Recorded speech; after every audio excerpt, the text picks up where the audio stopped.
Hello everybody, and welcome to another drawing and talking video with me, Freebie your host, and today we're doing something technically the same, but also very different. How do I explain this?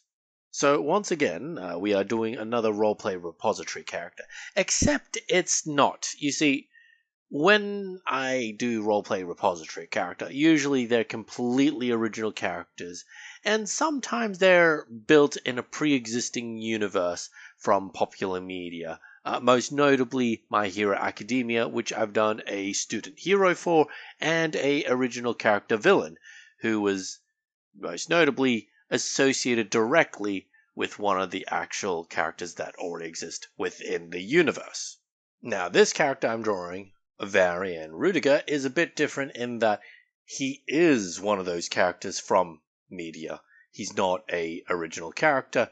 He's not a potential clone of another character. From what I can tell, he is literally copy-paste character from this other piece of media, specifically the Tangled TV show, which I didn't actually realize had a TV show, but I enjoyed the movie. Okay, on the most basic rudimentary level, this character Varian, he's an alchemist. That's pretty straightforward. But by his very nature, as he's not an original character, it puts me in a weird spot, mentally at least. It also gives me an excuse to talk about this topic, playing non-original characters in roleplay situations. In modern times, the idea of roleplaying is very much entwined with the idea of making your own custom characters. In Dungeons & Dragons, you make their backstory, you make their stats, you pick and choose their class and race based on the DM's categories and restrictions, their specifications. Oh, this is a low magic campaign, or only elves in this campaign, so on and so forth.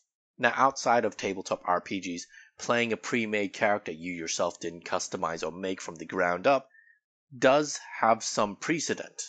For example, if you've watched any movie where a couple go to a therapist and attend couples counseling or anything like that, sometimes you'll have a scene where the therapist asks them to roleplay each other.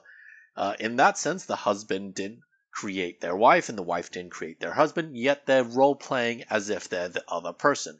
There we go, pre-made characters. Now, the thing about these sorts of characters you make is that there can be a lot of backseat gaming to them. If I play my own character in a way that seems out of character, I can always justify it later on.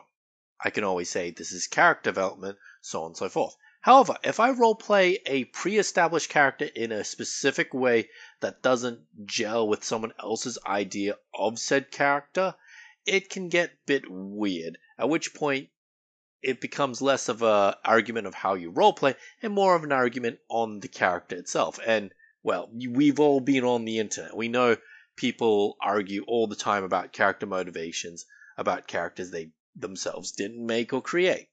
You're essentially trying to roleplay an NPC at that point. So, if you ever do decide to play a pre-established character, you have to go in with the understanding that this is an alternate timeline, that everyone role-playing with you has to understand this as well. You can't play a character only to stop because someone's idea of the character doesn't match how you're playing them. It just wouldn't be fun at that point at all. Anyways, enough about my ramblings. I hope you've enjoyed this drawing and talking video. My name is Freebie, and I hope to see you all next time. Bye-bye.